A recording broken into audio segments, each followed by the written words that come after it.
Hello hi guys. हम पढ़ रहे थे आचार्य रामचंद्र शुक्ल जी की आलोचना जिसका नाम है काव्य में लोकमंगल की साधना अवस्था। लास्ट रह गया है, मैंने सोचा था इससे पहला वाला लास्ट होगा लेकिन वो भी कंप्लीट नहीं हो पाया। लास्ट पेज है, ठीक है, अभी कंप्लीट हो जाएगा।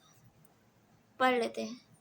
आलोचना है, थोड़ा दिमाग खाती है। तो क्या है इसमें, आचार्य रामचंद्र शुक्ल जी कहते हैं टॉलस्टॉय के, यानी कि टॉलस्टॉय के टाइम की बात कर रहे हैं। टॉलस्टॉय जो कि एक कवि थे, लेखक थे, ठीक है, पास जाते रहेंगे। तो लिखते हैं टॉलस्टॉय के मनुष्य मनुष्य से भारत प्रेम संचार को ही एकमात्र काव्य तत्व कहने का बहुत कुछ कारण सांप्रदायिक था। इसी प्रकार कलावादियों का केवल और मधुर की लीक पकड़ना मनोरंजन मात्र की हल्की रुचि और दृष्टि के परिमिति का कारण समझना चाहिए। टॉलस्टॉय के अनुयायी प्रयत्न पक्ष को लेते अवश्य हैं, पर केवल पीड़ितों की सेवा शुश्रूषा की दौड़ धूप आतताइयों पर प्रभाव डालने के लिए साधुता के लोकोत्तर प्रदर्शन त्याग कष्ट सहिष्णुता इत्यादि में ही उसका सौंदर्य स्वीकार करते हैं। साधुता की इस मृदुल गति को वे आध्यात्मिक शक्ति कहते हैं, पर भारतीय दृष्टि से हम इसे भी प्राकृतिक शक्ति मनुष्य की अंतः प्रकृति की सात्विक विभूति मानते हैं। विदेशी अर्थ में इस अध्यात्म शब्द का प्रयोग हमारी देश भाषाओं में भी प्रचार पा रहा है। अध्यात्म शब्द की मेरी समझ में काव्य या कला के क्षेत्र में कहीं कोई जरूरत नहीं है। ठीक है, अब यहाँ पे आचार्य रामचंद्र शुक्ल अपना दृष्टिकोण रखते हैं। तो आचार्य रामचंद्र शुक्ल जी क्या कहते हैं कि टॉलस्टॉय के मनुष्य मनुष्य भारतत्व प्रेम संचार को ही एकमात्र काव्य तत्व कहने का बहुत कुछ सांप्रदायिक था।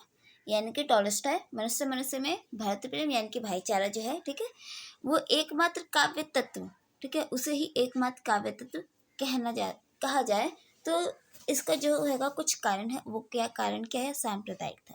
ठीक है, कि जो भरत प्रेम है यानी कि भाईचारा जो है, आपस में लोगों के बीच का जो भाईचारा है, वो समाज के बीच में ना रहकर सिर्फ और सिर्फ काव्य में रहने लगे। ठीक है, वो एकमात्र काव्य तत्व हो गया। और इसके भी बहुत कुछ कारण हो सकते हैं जिसमें सांप्रदायिक भी हो सकता है। इसी प्रकार कलावादियों का केवल और मधुर की लीक पकड़ना, ठीक है, कि कलावादियों ने बस मधुर, ठीक है, एक अच्छा एक सॉफ्ट वे पकड़ा। ठीक है, ठीक है, बस बोलते रहते हूँ, समझ में आता होगा भी। तो जो कलावादी हैं यानी कि साहित्यकार है, वो अपने काव्य को हमेशा मधुर बनाते हैं। ठीक है, हमेशा पॉजिटिव वे में लेके चलते हैं, हमेशा सकारात्मकता की ओर लेके चलते हैं ना।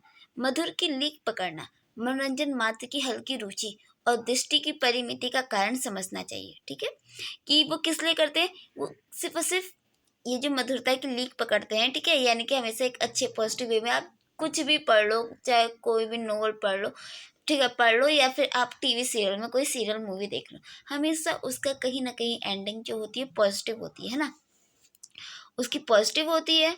तो कहीं ना कहीं वो एक मोरल वैल्यू से रिलेट होती है। ठीक है, मोरल वैल्यू, तो यहाँ पे वही आएगी मधुर की लीक पकड़ना। कहीं ना कहीं दोनों में तो मीनिंग सेम ही निकल रही है ना।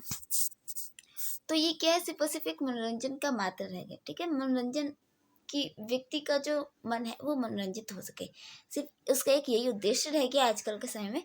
उसमें हल्की रुचि और दृष्टि की परिमिति, यानी कि परिमिति मतलब कि देखना, ठीक है, परिसीमा को देखना सिर्फ और सिर्फ मनोरंजन का माध्यम मात्र रह गया है।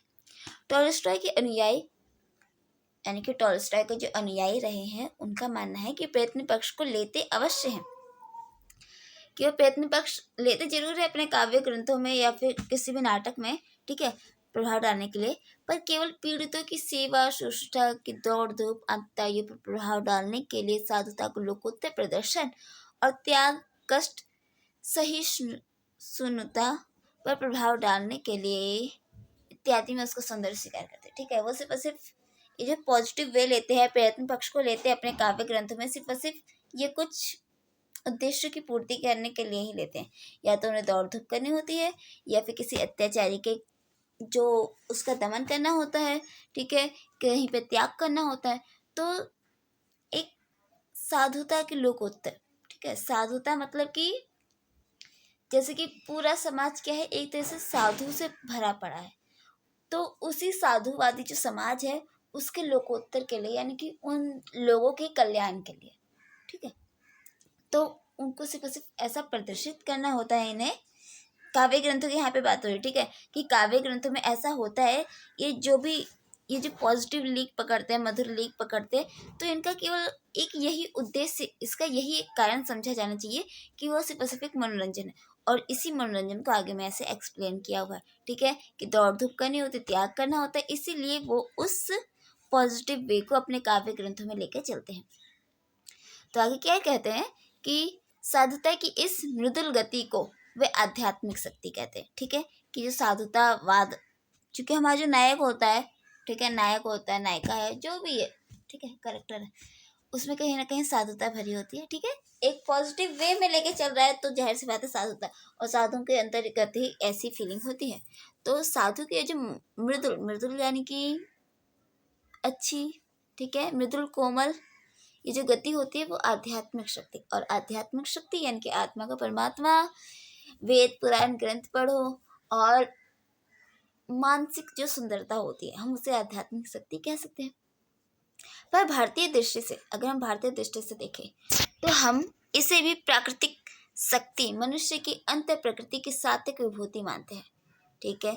बहुत अच्छी बात कही इन्होंने, क्या कहते हैं कि प्रकृति शक्ति, कि ये जो, जिसे ये सब आध्यात्मिक सौंदर्य कह रहे, आध्यात्मिक शक्ति कह रहे हैं, अगर हम भारतीय इसे देखें या फिर चेतन की दृष्टि से देखें, तो कहीं ना कहीं हम इस शक्ति को हम प्राकृतिक शक्ति भी कह सकते हैं, जो कि मनुष्य के अंतर प्रकृति, यानी कि मनुष्य के अंतर होती है, ठीक है, मनुष्य के अंदर होती है, ये उसके नेचर में पहले से ही विद्यमान होती है, अंतर प्रकृति की सात्विक विभूति मानते हैं।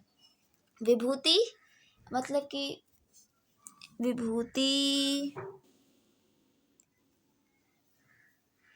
विभूति हो जाएगी किसी का प्रतिरूप, सात्विक यानी कि अच्छा, पॉजिटिव, सात्विक यानी कि जो सभी स्तरों में श्रेष्ठ है, और विभूति मीन्स उसका रूप, प्रतिरूप, ठीक है। तो अंतर प्रकृति के सात्विक विभूति मानते हैं, यानी कि उसके अंदर कहीं ना कहीं वो पॉजिटिविटी होती है। यार ये इतने डिफिकल्ट वर्ड यूज करते हैं, मैं इन वर्ड्स को एक्सप्लेन करते करते गायब हो जाती हूँ। फिर आगे लिखते हैं, विदेशी अर्थों में इस आध्यात्म शब्द का प्रयोग हमारी देसी भाषाओं में प्रचार पा रहा है, ठीक है। विदेशी अर्थों में अगर हम देखें तो जो आध्यात्मिक शब्द है हमारी देसी भाषा में प्रचार पा रहा है, सही बात कह रहे हैं। आध्यात्मिक शब्द की मेरी समझ में काव्य या कला के क्षेत्र में कहीं कोई जरूरत नहीं है। यहाँ पे आचार्य रामचंद्र शुक्ल जी ने अपने यहाँ पे दृष्टिकोण रखा है, कहते हैं कि आध्यात्मिक शब्द की काव्य कला में कोई आवश्यकता है ही नहीं। तो नेक्स्ट पैराग्राफ में क्या कहते हैं, पूर्ण प्रभ विष्णुता के लिए काव्य में हम भी सत्व गुण की सत्ता आवश्यक मानते हैं, ठीक है, कि पूर्ण प्रभ विष्णुता यानी कि पूरे प्रभाव के उत्पादन के लिए, कि पाठक के बाद पूरा प्रभाव पड़े, ठीक है, उसके लिए काव्य में सत्व गुण की आवश्यकता होती है, ठीक है, सत्व गुण की सत्ता की आवश्यकता होती है, ये बात हम भी मानते हैं। पर दोनों रूपों में दूसरे भाव की तह में अर्थात अंतःसज्ञता की स्थिति बीज रूप में भी और प्रकाश रूप में भी, अब यहाँ पे ये लेके आ गए कॉन्शियसनेस, अनकॉन्शियसनेस, तो यहाँ पे इन दोनों रूपों के बारे में वो बात करते हैं और कहते हैं कि दूसरे भावों की तह में, यानी कि अगर हम दूसरे भावों की तह में जाते हैं, अर्थात कि अंतःसंज्ञता यानी कि सब कॉन्शियसनेस, जो कुछ समय पे हमें उठ के देखने को मिलती है, ठीक है, तो उनकी अगर हम बात करते हैं उस स्थिति के रूप में,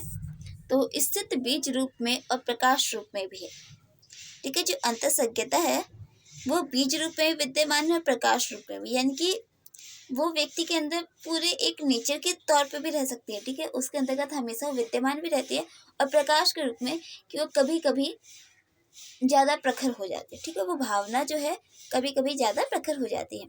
हम पहले कह आए हैं कि लोक में मंगल विधान की ओर प्रवृत्त करने वाले दो भाव हैं, करुणा और प्रेम, ठीक है, जाहिर सी बात है कि मंगल विधान की ओर स्थापना करना है तो उसके लिए करुणा और प्रेम दो भावनाएं हो सकती हैं। यह भी देख आए हैं कि क्रोध, युद्ध उत्साह आदि प्रचंड और उग्र वृत्तियों के तह में यदि इन दोनों में से कोई भाव बीज रूप में स्थित होगा तभी सच्चा साधारणीकरण और पूर्ण सौंदर्य का प्रकाश होगा, ठीक है। अब यहाँ पे ये भी कह रहे हैं कि अगर किसी व्यक्ति के अंदर या फिर किसी भी नायक के अंदर या फिर खलनायक के अंतर्गत क्रोध होगा, युद्ध को लेकर उत्साह, ये सब अगर प्रचंड या फिर उग्र वृत्तियों की तह में होगा, ठीक है, यानी कि बहुत ही ज़्यादा उसके अंतर्गत उसके अंदर होगा, यानी कि बहुत ज़्यादा क्रोध करने वाला, एकदम गुस्सैल, हमेशा गुस्सा उसके नाक पर चढ़ा रहता हो, ठीक है। तो अगर उसके अंतर्गत ऐसी वृत्तियाँ होंगी, यदि इन दोनों में से कोई भाव, यानी कि कोई भी भाव उसके अंतर्गत है और वो बीज रूप में स्थित होगा, ठीक है, बीज रूप में, यानी कि वो उसके नेचर में ही है, उसके नेचर में ही है, यानी कि हमेशा वो गुस्सा ही करता रहता है, कभी हंस के नहीं बोलता, लेकिन कभी कभार बाय चांस कोई ऐसी चीज उसने देखी या फिर कुछ ऐसा उसे फील हुआ तो वो कभी हंसता है, गुनगुनाता है, ठीक है। तो यहाँ पे वही कह रहे कि उसके अंतर्गत वो जो भाव है वो बीज रूप में विद्यमान है। तभी सच्चा साधारणीकरण और पूर्ण सौंदर्य का प्रकाश होता है। तभी सच्चा साधारणीकरण, साधारणीकरण यानी कि वो साधारणता उसमें वो पाया जाता है, ठीक है, साधारणीकरण उसका हो जाता है। साधारणीकरण भी रस के अंतर्गत एक उसका पार्ट है, ठीक है, जो मेरे को आज तक समझ में नहीं आया, ठीक है। और पूर्ण सौंदर्य का प्रकाश होता है, यानी कि काव्य की विशेषता क्या है, काव्य की यहाँ पे क्या बता रहे हैं, कहीं ना कहीं काव्य की विशेषता बता रहे हैं ना कि काव्य जो है पाठक को इस तरह से प्रभावित करता है, उसे अट्रैक्ट करता है और पाठक के मन में किस तरह से प्रभाव डालता है, यही सब तो हम अभी तक पढ़ रहे हैं। फिर आगे वो क्या लिखते हैं, उच्च दशा का प्रेम, ठीक है, उच्च दशा यानी कि ऊंचे स्टैंडर्ड का, ऊंचे स्टैंडर्ड लेवल का क्या प्रेम और करुणा दोनों सत्वगुण प्रधान होता है, ठीक है, यानी कि बहुत ही ऊंचे दर्जे का किसी को प्रेम होता है या फिर बहुत ही ऊंचे दर्जे की कोई करुणा होती है तो वो सत्व प्रधान, ठीक है, एकदम पवित्र निश्चल, एकदम हर स्टैंडर्ड से ऊपर वाली, ठीक है, ऐसी कि जिसकी कोई तुलना ही नहीं कर सकता, सत्व, ठीक है, सत्व रज तम,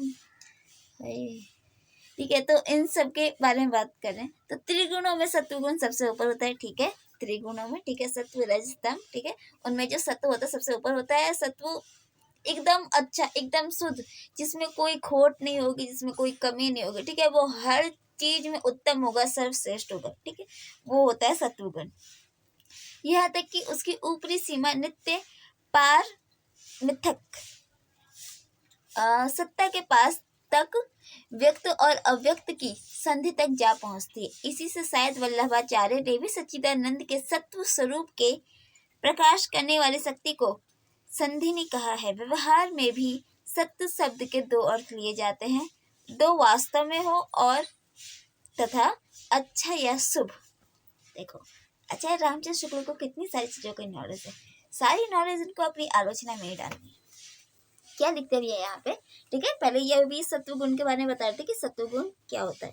पहले उन्होंने बताया कि ऊंचे दर्जे का जो प्रेम करना होती है क्या होते हैं, सत्वगुण होते हैं। फिर सत्वगुण को एक्सप्लेन किया कि त्रिगुणों में यानी कि तीन जो गुण होते हैं उनमें सत्वगुण सबसे ऊपर का होता है। यहाँ तक कि उसकी जो ऊपरी सीमा होती है, उसकी किसकी, सत्वगुण की जो ऊपरी सीमा होती है नित्य पारमार्थिक सत्ता के पास होती है। पारमार्थिक यानी कि, ठीक है, सबसे ऊपर पार आर्थिक, ठीक है, पारमार्थिक यानी कि जो एकदम परम हो, आर्थिक रूप से सत्ता के पास।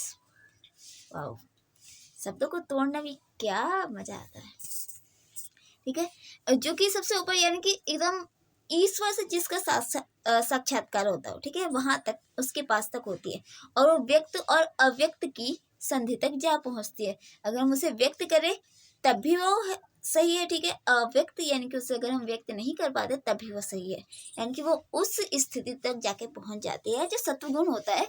अगर हम उसे व्यक्त करते हैं तब भी वो पाठकों तक पहुंच जाएगा, और अव्यक्त यानी कि उसे अगर हम नहीं बोलेंगे, अगर हमारा नायक उसे नहीं बताएगा कि मैंने ऐसा क्यों किया, तभी वो पाठकों तक पहुंच जाएगा। भले ही नायक का जो संदेश है वो नायिका तक पहुंचे चाहे ना पहुंचे, लेकिन पाठकों तक जरूर पहुंच जाएगा। ओके, तो आगे क्या लिखते हैं, इसी से शायद वल्लभाचार्य यानी कि इसी दृष्टिकोण को देखकर वल्लभाचार्य जो कि हमारे हिंदी साहित्य के बहुत प्रसिद्ध साहित्यकार है, ठीक है, तो वल्लभाचार्य जी ने सच्चिदानंद के सत्व स्वरूप का प्रकाश। अब यहाँ पे सच्चिदानंद मेरे को नहीं पता कौन से सच्चिदानंद की बात कर रहे हैं, शायद से वो भी कोई एक कवि रहे होंगे, तो उनके सत्व स्वरूप या फिर सच्चिदानंद किसी कोई नाटक का नायक हो, कुछ हो सकता है, मेरे को इसके बारे में उतना नॉलेज नहीं है यार, भले ही मैं भी हिंदी का स्टूडेंट हूँ। तो सच्चिदानंद के सत्य स्वरूप के प्रकाश करने वाली शक्ति को संधिनी कहा है। ठीक है, कि जो सत्व स्वरूप का प्रकाश करती है, यानी कि सत्य सही स्वरूप का प्रकाश, यानी कि जहाँ पे उस शक्ति का प्रकाश हमेशा फैलाती हो, उस शक्ति को क्या कहा है इन्होंने? संधिनी कहा है। व्यवहार में भी सत्य शब्द के दो अर्थ हैं। ठीक है, सत्य शब्द के दो अर्थ हैं। पहला है दो वास्तव में हो, ठीक है, जो कि वास्तव में हो, और दूसरा है अच्छा या शुभ, भले ही वो अच्छा हो या शुभ हो। तो सत्य के दो इन्होंने अर्थ यहाँ पे रखे हैं। जबकि अव्यक्त अवस्था, वर्ड को काट लो, अव्यक्त अवस्था, ठीक है, जो कि हम व्यक्त नहीं कर पाए, ठीक है, उस अवस्था से छूटी हुई प्रकृति की व्यक्त स्वरूप जगत में आदि से अंत तक सत्व रजस तमस तीनों गुण रहेंगे। तब समष्टि रूप में लोक के बीच मंगल का विधान करने वाली ब्रह्म की आनंद कला के प्रकाश की यह पद्धति हो सकती है कि तमोगुण और रजोगुण दोनों सत्व गुण के अधीन होकर उसके इशारे पर काम करें। इस दिशा में किसी और अपनी प्रवृत्ति के अनुसार काम करने पर भी समष्टि रूप में और सब और वे सत्व गुण के लक्षण की ही पूर्ति करेंगे। सत्व गुण के इस शासन में कठोरता, उग्रता और प्रचंडता भी सात्विक तेज के रूप में भासित होगी। इसी से अवतार रूप में हमारे यहाँ भगवान की मूर्ति एक और तो वज्रदीप कठोर और दूसरी ओर कुसुमदपी मृदु रखी गई है। कुलीसु चाही कठोर अति कोमल कुसुम चाही। वाओ, इन्होंने अभी जो बीच में बोला था ना, उसी को इन्होंने यहाँ पे दोहे में रखने की कोशिश किया, पूरी तरह से रखा है इन्होंने। तो जो लास्ट पैराग्राफ है समझ लो, सीधी सी बात है। अभी हमने पूरी आलोचना पढ़ी, उसका ये निष्कर्ष। तो इस निष्कर्ष में क्या कहते हैं कि जब अव्यक्त अवस्था से छूटी हुई प्रकृति के व्यक्त स्वरूप जगत में आदि से अंत तक, ठीक है, जो हम व्यक्त नहीं कर पाए हैं, ठीक है, जो छूट गया है और जो प्रकृति द्वारा व्यक्त है, ठीक है, हम नहीं बोल पाए हैं लेकिन प्रकृति द्वारा वो व्यक्त है और पूरे जगत में वो है, विद्यमान है आदि से अंत तक, ठीक है, शुरुआत से अंत तक विद्यमान है। सत्व रज तम तीनों गुणों में वो रहेंगे भी। तब समष्टि का मतलब क्या होता है कि समाज, हम पढ़ते हैं व्यष्टि समष्टि। व्यष्टि का मतलब एक अकेला मनुष्य, समष्टि यानी कि पूरा समस्त समाज, ठीक है, या फिर ये कहे कि अकेला और वो क्या है, पूरा भरा हुआ है। तो समष्टि का मतलब पूरे समस्त संसार से, समस्त जगत से हम ले सकते हैं, ठीक है। तब समष्टि रूप में लोक के बीच, समष्टि यानी कि समाज के रूप में लोक के बीच में मंगल का विधान करने वाली, ठीक है, मंगल की स्थापना करने वाली जो ब्रह्म की आनंद कला के प्रकाश की यह पद्धति हो सकती है, ठीक है। ब्रह्मा के आनंद कला के, अरे यार एक ही वर्ड को बार बार रिपीट करते हैं, एकदम दिमाग घुमा देते हैं। तो वही कह रहे हैं कि मंगल का विधान करना है ब्रह्मा की आनंद कला के प्रकाश में। ब्रह्मा का आनंद कला, सॉरी, हमने जब एकदम स्टार्टिंग में पढ़ा था तो ब्रह्म की आनंद कला, तो हमने यहाँ पे इसको क्या कहा था, हमने यहाँ पे इसे ईश्वर के रूप में स्थापित किया था, ठीक है। जाहिर सी बात है ये पूरा निष्कर्ष के रूप में, तो इसका मीनिंग यही है। तो जो स्टार्टिंग से हमने पढ़ा कहीं ना कहीं वो भी यहीं पे हमें देखने को मिलेगा। तो ब्रह्म की आनंद कला यानी कि ईश्वर का रूप, तो उसके प्रकाश की ये जो पद्धति हो सकती है वो कैसी हो सकती है, तमोगुण रजोगुण दोनों रूप में हो सकती है। और ये जो दोनों गुण है तमोगुण रजोगुण, ये सत्व गुण के अधीन होकर उसके इशारे पर काम कर सकते हैं, ठीक है। वाह, इतना लंबा चौड़ा पूरा, कितना लंबा वाक्य। तो आगे क्या लिखते हैं, इस दिशा में किसी और अपनी प्रवृत्ति के अनुसार काम करने पर भी, ठीक है, इसी दिशा में या फिर किसी और तरीके से अपनी प्रवृत्ति यानी कि अपने नेचर के अनुसार काम करने पर भी समष्टि रूप में यानी कि समाज के रूप में और सब और वे सत्व गुण के लक्षण की ही पूर्ति करेंगे, ठीक है। चाहे वो, चूंकि नायक की यहाँ पे बात की जा रही है, और नायक हमारा चाहे जैसा भी हो, एंडिंग में जाके उसे अच्छा ही काम करना है, चाहे वो जिस भी एंगल से करे, चाहे गुस्से से करे, प्यार से करे, ठीक है, उसका काम हमेशा सही जाना है, वो बिगड़ता नहीं है। क्योंकि वो हमारे सीरियल का नायक है और डायरेक्टर कतई नहीं चाहेगा कि उसका काम बिगड़े और हमारे पाठक या श्रोता के ऊपर गलत प्रभाव पड़े, ठीक है। इसलिए वो क्या करता है, इस दिशा में किसी और वे अपनी प्रवृत्ति के अनुसार, ठीक है, अपने ही नेचर के अकॉर्डिंग वो काम करने पर जो भी काम करेगा वो समाज के रूप में, ठीक है, समष्टि के रूप में और सब और वे सत्व गुण के लक्षण की ही पूर्ति करेंगे, ठीक है। जाहिर सी बात है कि वो अपने नेचर के अकॉर्डिंग जो भी काम करेगा पूरे समाज को लेकर काम करेगा, ठीक है, पूरे समाज के कल्याण के लिए काम करेगा और वे सत्व गुण के वो जो उसका लक्ष्य है, ठीक है, वो लक्ष्य है और वो सत्व गुण के कहीं ना कहीं उसके अंतर्गत आएगा, उसकी पूर्ति करेगा। सत्व गुण के इस शासन में कठोरता होगी, उग्रता भी होगी, प्रचंडता भी होगी, और वह सात्विक तेज के रूप में भाषित होगी। भाषित यानी कि परिभाषित करना, वर्ड आता है ना, ये वही है, भाषित होगी, यानी कि वो लोगों के सामने उपस्थित होगी। चाहे वो कठोरता, उग्रता, प्रचंडता, लेकिन वो सात्विक तेज के रूप में ही होगी, ठीक है, सात्विक तेज के रूप में ही लोगों के सामने प्रस्तुत होगी, उसके सामने परिभाषित होगी या फिर भाषित होगी, ठीक है। इसी से अवतार रूप में हमारे यहाँ, ठीक है, अवतार रूप, क्योंकि कहीं ना कहीं हम स्टार्टिंग से अवतारवादी पढ़ रहे यार, ठीक है, तो इसी से अवतार रूप में हमारे यहाँ भगवान की मूर्ति एक और वज्रदीप यानी कि एकदम कठोर गुस्से वाले, ठीक है, और दूसरी ओर कुसुमदीप यानी कि कुसुम का मतलब होता है फूल, ठीक है, पुष्प के समान एकदम कोमल रखी जाती है, ठीक है। ये जो लाइन इनकी अभी एंडिंग वाली हमने पढ़ी, यहाँ पे वही है, कुलीस चाहु कठोर अति, कोमल कुसुमो ही चाही। तो इसका मतलब यही है कि एक तरफ उसकी जो मूर्ति होती है वो कठोर होती है, वही दूसरी तरफ जो उसका होता है रूप वो फूल के समान कोमल होता है, ठीक है। तो खत्म होता है। Okay, bye bye, take care. समझ में आ गया हो तो लाइक कर देना, नहीं आया हो तो मत करना, लाइक किया जाता है। चलो बाय बाय, टेक केयर।